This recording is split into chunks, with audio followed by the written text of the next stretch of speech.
Hayot saboqlari. Dugonam qizini turmushga uzatdi. Qiz kuyovning tanlovi edi.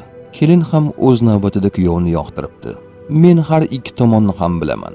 Bilishim shuki, biri dugonam, kamchiliklari ham ko'zimga ko'rinmaydigan darajada bo'lib ketganman. Ikkinchisi bilan ishxonada birga ishlayman. Salom aligimiz joyida.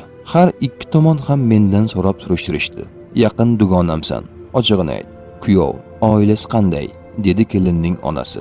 Birga ishlaymiz. Ochig'ini aytavering. Yana kuyib qolmayin. Kelin, ota-onasi qanday dedi kuyovning onasi.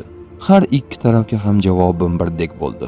Beayb Parvardigor, kimda kamchilik yo'q. Ularni menga yaxshiligi tegsa tekkanki, yomonligi tegmagan. Oilasini ichidagini bilmayman. Taqdiri birga ekan. To'y bo'lib ketdi. Oradan hali bir yil o'tmay, kelin arazlab ketib qolibdi. Arzimagan sabab kuyov nimadir olib kelibdi. Bu kelinga yoqmabdi. Xullas, orada gap ochibdi. Achchiqlangan kuyov bir shapaloq urib yuboribdi. Men aybim har ikki tarafni yaxshi tanishim.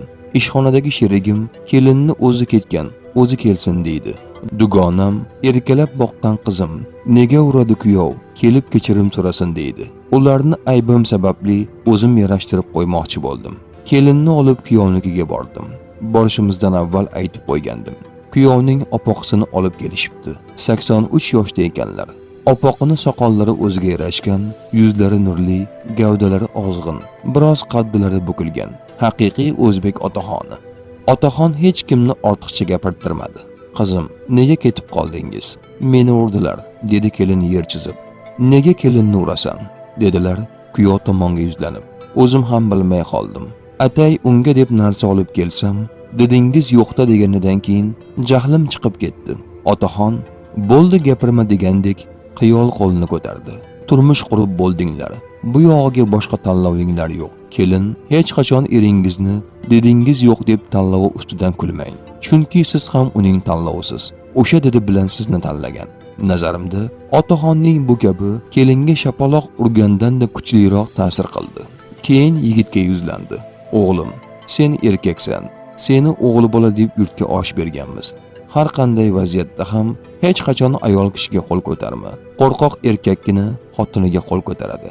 Otaxon bu gapi bilan yaxshigina kuyovga shapaloq tushirdi. Keyingi paytda mendan kam xabar olyapsan. Jahling chiqqanda uydan chiqib ketdi, uzoq emas. Bir mahalla nariman mendan xabar olib tur. Otaxon qattiq gapirsalarda shu qadar ta'sirli, sokin gapirdiki, nazarimda hamma nafas olmay tingladi va o'sha qattiq gaplarni salgina kulimsirab, biroz hazil aralash tugatdiki, hech kimda e'tiroz qolmadi. Ochig'i otaxonga juda ham havasim keldi. O'sha xonadonga kirayotganimda ming hadik, yuragimda allaqanday qo'rquv bilan kirgan bo'lsam, u yerdan chiqar ekanman, xuddi o'zim ularni yarashtirib, bir ishni do'ndirib qo'ygandek kayfiyatim ko'tarinki qaytdim. Bugun o'zimni savobli ishimni maqtab, sizlar bilan bo'lishkim keldi.